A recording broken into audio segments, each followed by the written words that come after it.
नमस्कार साथियों, welcome to job factory. साथियों, आप सभी को पता ही होगा कि आज देश को 15वां राष्ट्रपति मिल गया है और वो है द्रौपदी मुर्मू। आज हम जानेंगे कि आज़ादी के बाद यानी 1947 के बाद आज तक कितने राष्ट्रपति बने और वो कौन कौन थे जिन्हें यह पद मिला। तो आइए शुरुआत करते हैं। भारत का पहला राष्ट्रपति थे डॉक्टर राजेंद्र प्रसाद। भारत के एकमात्र राष्ट्रपति थे जिन्होंने 2 कार्यकालों तक राष्ट्रपति पद पर कार्य किया। वे संविधान सभा के अध्यक्ष भी थे और भारतीय स्वाधीनता आंदोलन के प्रमुख नेता। उनको 1962 में भारत रत्न दिया गया था। चलिए बढ़ते हैं आगे की ओर। भारत का दूसरा राष्ट्रपति था डॉक्टर सर्वपल्ली राधाकृष्णन। डॉक्टर सर्वपल्ली राधाकृष्णन का जन्म 5 सितंबर 1888 को हुआ था। इसी दिन को शिक्षक दिवस के रूप में मनाया जाता है। उनको 1954 में भारत रत्न दिया गया था। तीसरा है डॉक्टर जाकिर हुसैन। डॉक्टर जाकिर हुसैन भारत के पहले मुस्लिम राष्ट्रपति बने और इनकी मृत्यु पद पर रहते ही हुई थी। तत्कालीन उपराष्ट्रपति वीवी गिरी को कार्यवाहक राष्ट्रपति बनाया गया था। उसके बाद सुप्रीम कोर्ट के मुख्य न्यायाधीश मोहम्मद हिदायतुल्लाह 20 जुलाई 1969 से 24 अगस्त 1969 तक कार्यवाहक राष्ट्रपति बने। यह भारत के सबसे प्रसिद्ध तबला वादक थे। मोहम्मद हिदायतुल्लाह को 2002 में भारत सरकार द्वारा कला के क्षेत्र में पद्म भूषण से सम्मानित किया गया था। इनको भारत में शिक्षा की क्रांति लाने के लिए भी याद किया जाता है। इनके नेतृत्व में राष्ट्रीय मुस्लिम विश्वविद्यालय जामिया मिल्लिया इस्लामिया स्थापित किया गया था। भारत का चौथा राष्ट्रपति थे वीवी गिरी। वीवी गिरी भारत के चौथे राष्ट्रपति थे। इनका पूरा नाम वराहगिरी वेंकट गिरी है। इनके समय में दूसरे चक्र की मतगणना करनी पड़ी थी। यह पहले भारत के कार्यवाहक राष्ट्रपति रहे। 1975 में उनको भारत रत्न से सम्मानित किया गया था। नेक्स्ट है भारत का 5वां राष्ट्रपति फारुकुद्दीन अली अहमद। फारुकुद्दीन अली अहमद भारत के 5वें राष्ट्रपति थे। दूसरे राष्ट्रपति जिनकी मृत्यु राष्ट्रपति के पद पर ही हो गई थी। बीडी जत्ती को कार्यवाहक राष्ट्रपति बनाया गया था। भारत का 6ठा राष्ट्रपति थे नीलम संजीव रेड्डी। भारत के 6ठे राष्ट्रपति बने और आंध्र प्रदेश के मुख्यमंत्री भी रहे हैं। वे भारत के ऐसे राष्ट्रपति थे जिन्हें राष्ट्रपति के उम्मीदवार होते हुए प्रथम बार विफलता प्राप्त हुई और दूसरी बार उम्मीदवार बनाए जाने के बाद वह राष्ट्रपति पद पर निर्वाचित हुए थे। नेक्स्ट है ज्ञानी जैल सिंह। राष्ट्रपति बनने से पहले वे पंजाब के मुख्यमंत्री और केंद्र में भी मंत्री रहे थे। भारतीय डाकघर से संबंधी विधेयक पर उन्होंने पॉकेट वीटो का भी प्रयोग किया था। उनके राष्ट्रपति कार्यकाल में बहुत सी घटनाएं घटी, जैसे operation blue star, Indira Gandhi की हत्या और 1984 में सिख विरोधी दंगा।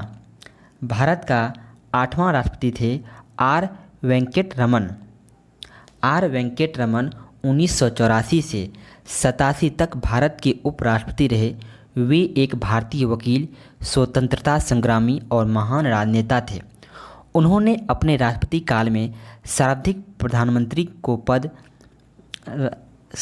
प्रधानमंत्री को उनकी पद की शपथ दिलाई थी।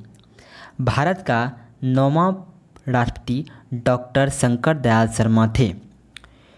डॉक्टर शंकर दयाल शर्मा अपने राष्ट्रपति पद से पहले भारत के 8वें उपराष्ट्रपति थे। 1952 से 56 तक वे भोपाल के मुख्यमंत्री रहे थे और 1956 से 67 तक cabinet minister. International bar association ने उनको लीगल प्रोफेशन में बहु उपलब्धियां के कारण living legend of law award of recognition दिया था। भारत का 10वां राष्ट्रपति के.आर. नारायण थे। के.आर. नारायण भारत के प्रथम दलित राष्ट्रपति तथा प्रथम मलयाली व्यक्ति थे जिन्हें देश के सर्वोच्च पद प्राप्त हुए। वे लोकसभा चुनाव मतदान करने वाले तथा राज्य की विधानसभा को संबोधित करने वाले पहले राष्ट्रपति थे। भारत का 11वां राष्ट्रपति डॉक्टर ए.पी.जे. अब्दुल कलाम थे। Doctor APJ. अब्दुल कलाम भारत के मिसाइल मैन नाम से भी जाने जाते हैं। वे पहले वैज्ञानिक थे जिन्होंने राष्ट्रपति पद को संभाला और भारत के पहले राष्ट्रपति जो शाब्दिक मतों से जीते थे।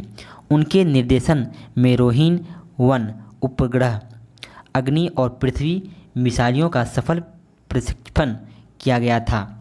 यहाँ तक कि 1974 एवं 1998 में भारत के परमाणु प्रशिक्षण में उनका महत्वपूर्ण योगदान रहा।